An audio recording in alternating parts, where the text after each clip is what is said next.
What is up, YouTube? This is AVAULT here, back again today with you guys with the very first deck profile that we're doing ever since the release of the new starter decks, Match of the Millennium, as well as Twisted Nightmares. But today we're focusing more on Match of the Millennium.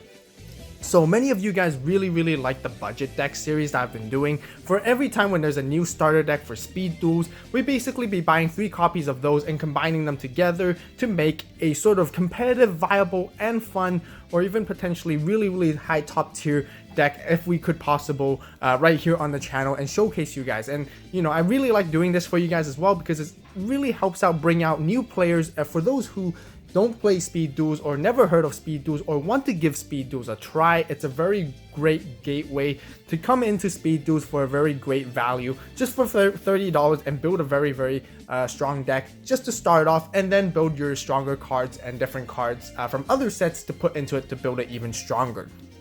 So today we are featuring Match of the Millennium starter deck only, which has both Pegasus and Yami Yugi's decks in there, and we'll basically be doing Gaia the Fierce Knight budget deck profile right here for you guys. Now, some of you guys who are not interested in the budget deck profile, don't worry about it. We'll be also doing a competitive or amped up version or optimized version sometime down the road on the channel, so be sure to click that subscribe button and stay tuned as well. And also, we're doing a little bit more something more interesting this time. We're going to be featuring both budget deck profiles, Yami Yugi's and Pegasus budget deck profile, one after another, and then we'll be conducting a speed duel match of those two decks clashing against each other for, you know, entertainment purposes, and just so you guys really enjoy it and see how those decks are actually played in action. So if you guys definitely excited for that, be sure to hit that like button, comment down below if you guys looking forward to it, subscribe, and don't forget to click the notification bell as well.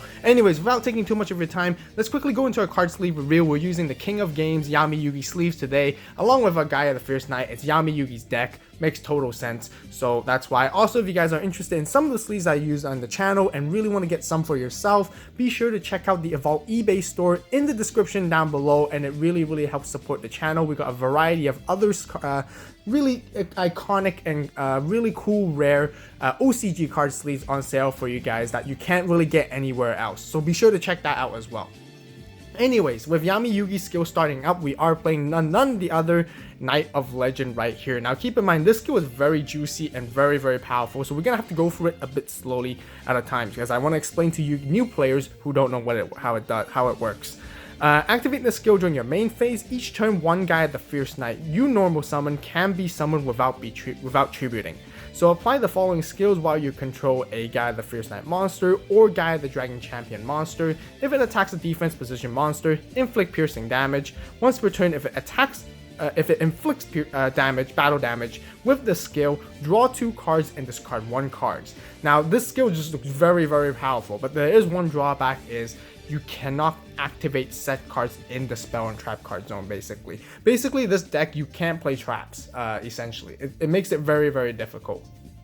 But we will get into more detail as we move into the recipe and the monsters. So of course we are playing the 3 Gaia the Fierce Knight right here, no less at all. You definitely want to maximize the quantities of this. It doesn't have an effect, but it's 2300 and 2100 defense. It's a level 7, which normally requires 2 tributes in order to bring this out. And it's very not worth it, because if you're going to be tributing 2 monsters, might as well bring out Blue Eyes. And there's actually even a better card to bring out Blue Eyes instantly. So with Knight of Legend, it allows you to normal summon this card without tributing 2 monsters at all. Basically, you get to normal summon this card for free, and immediately on your board you have a very high attacking monster, and it's just really strong and can overwhelm your opponent right in the early game. Just so you guys know, this deck is a very highly early game deck. Next, we are moving into 3 charging Gaia the Fierce Knights. Now, keep in mind, charging the Gaia Fierce Knight has its own effect as well. You can normal summon this card without tributing. If this card is normal summoned without tributing, its original attack becomes 1900, and if it is tributed, you can add 1 Blackluster Soldier monster from your deck to your hand. You can only use this effect once per turn. You would never use the search effect of this card in this deck, particularly in this profile, just so you guys know. But it being itself a normal summonable 1900 beater monster by itself is just extremely strong and powerful.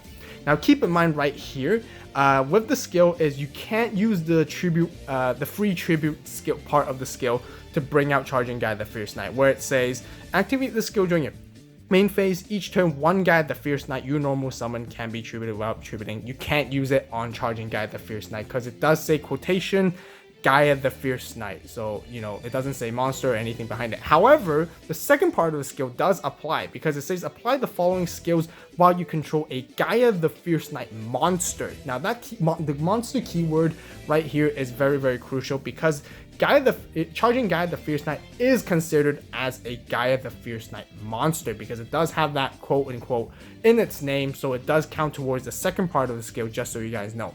Let me know in the comment section down below if you guys don't agree or if you guys have any confirmation with judges.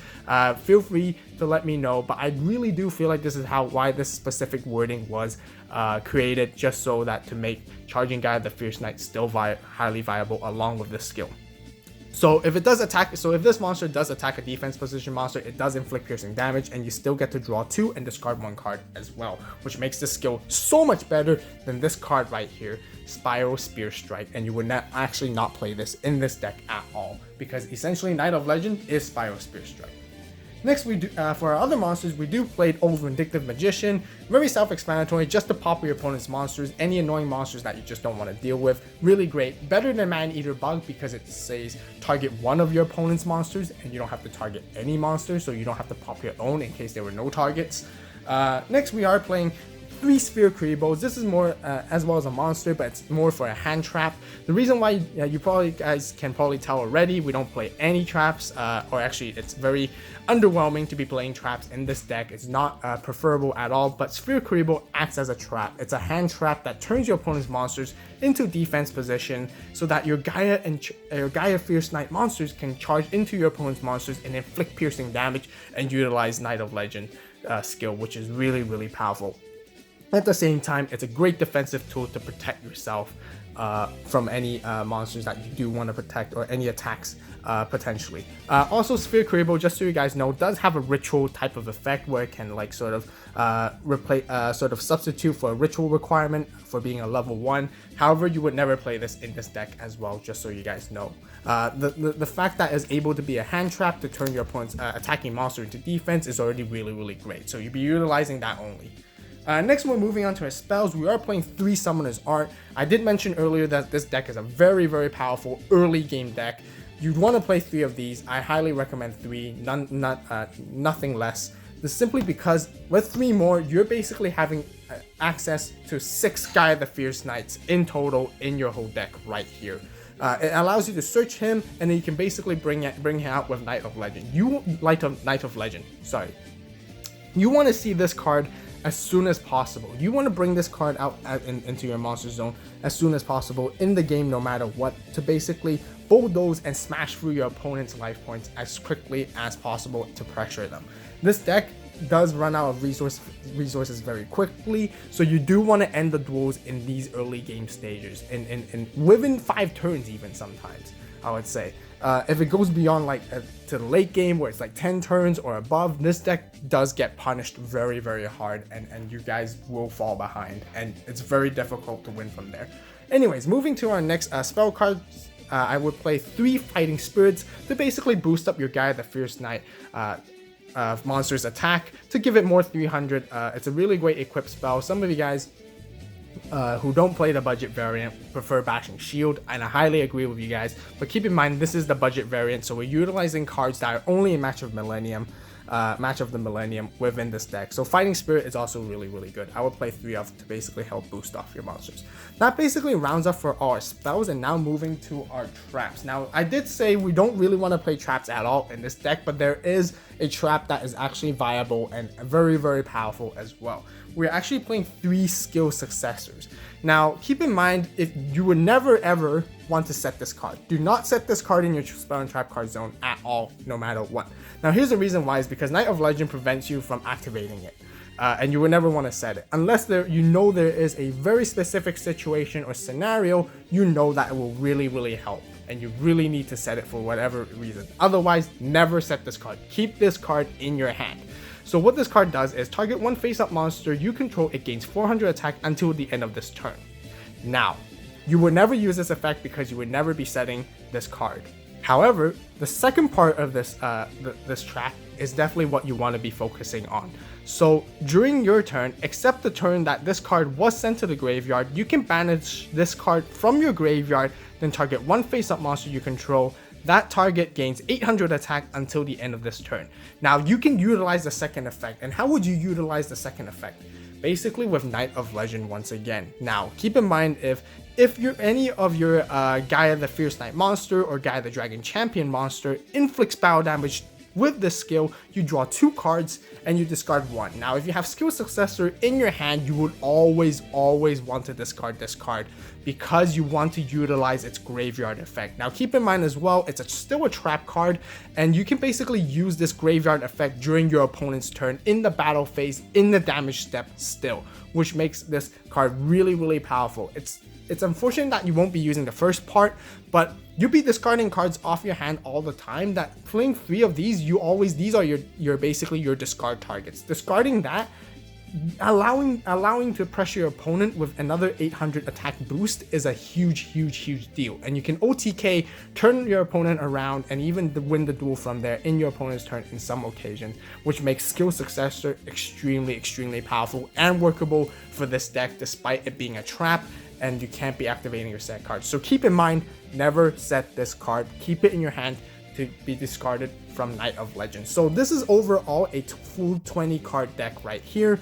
No more, no less.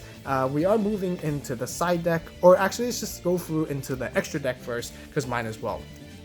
So the reason why we play an extra deck is just because, there's no reason to play an extra deck at all. We're just playing 3 of each of these cards. You don't summon them whatsoever, but it's always a good strategy or a good tactic just to let your opponent know that, hey, I have an extra deck. That means I might be fusion summoning, or I might be summoning something from the extra deck. It makes them think twice, be a little bit cautious and overthink, and you want to take advantage in these small little mind games as well. Now, most of us know that Waking the Dragon is a trap card that was highly viable in the last format, and it has cheesed opponents quite a lot from here and there as well, but really to let your opponent to respect them. And you just want to play these cards in your extra deck just because, once again, you want to let your opponent know that you have an extra deck or a fusion deck, just so they don't go into the assumption immediately knowing, oh, that guy doesn't play any fusion monsters or any extra deck monsters, he must be playing this in this deck. So an example would be Gaia the Fierce Knight. You don't want to give it away, you want to keep it a secret so your opponent gets the surprise. Now moving into our side deck, we are playing one more Vindictive Magician, just so in case if you're against a deck that you really need to pop their monsters more frequently, because Gaia the Fierce Knight can go over them. We're playing 2 DD Crows right here, really powerful against graveyard centric decks. Anything that utilizes graveyard effects, you can basically remove this card from play and basically sort of negate their effects because that card is no longer in the graveyard. A great example is Skill Successor. If your opponent plays Skill Successor, on the other hand, you can use your DD Crow to remove that, so then you basically lift off that pressure on your side as well. Next, speaking of removing cards from the graveyard, you want to play Soul Release right here. Target up to 5 cards in any graveyards and banish them. Once again, a really good card against graveyard-centric decks, but you get to target more. However, you can't play it like DD Crow, because DD Crow is a quick effect and you can use it during either player's turn, which is really good. But Soul Release is also just really decent. Next, last but not least, we're playing 2 Spell Shattering Arrows. Destroy as many face-up spells your opponent controls as possible. If you do, inflict 500 damage for each destroyed. Really good against the decks that are playing a lot of Mask of the Accursed, Nightmare Wheels, and such, those who play continuous spells, continuous traps. You want to remove them. There's going to be a lot of those types of decks in this meta as well, and since it's a spell card, it works out with this deck overall. So never set this card as well, keep in mind, because you don't want, if you set this card, you can't activate it because of Knight of Legend. You want to activate all these cards from your hand. That's why there's a lot of hand traps, and there's no other kind of different trap cards in this deck, just so you guys know. So that basically rounds off the entire Gaia the Fierce Knight budget deck profile. If you guys enjoyed it, be sure to hit that like button. Be sure to subscribe to the AVAULT channel for more awesome Speed Duel content. If you guys enjoy Speed Duels, this is the perfect place to be to learn about Speed Duels for beginners, casual players, for fun players, as well as competitive. We're going to make a lot of competitive decks coming on. Really excited for the meta, how it's going to change. Comment down below on what you guys think. Feel free to share your ideas, what cards you guys might take out or add on. That belongs within the Match of the Millennium starter decks as well. Keep in mind, this is the budget deck version, so we will be creating a full-on competitive optimized version sometime down the road, so be sure to stay tuned for that. Also stay tuned for the Toon deck that we're going to be releasing, deck profile that we will be making out of the Match of Millennium deck for Pegasus as well, and then we will be playing that Toon deck against this deck on that versus match duel match in a few days. So be sure to click that notification bell and stay tuned so you guys don't miss out, because those videos will be coming out very soon. So thank you guys so much for watching. As always, you guys have a great day, great night, wherever you are. And this is Vault, signing out.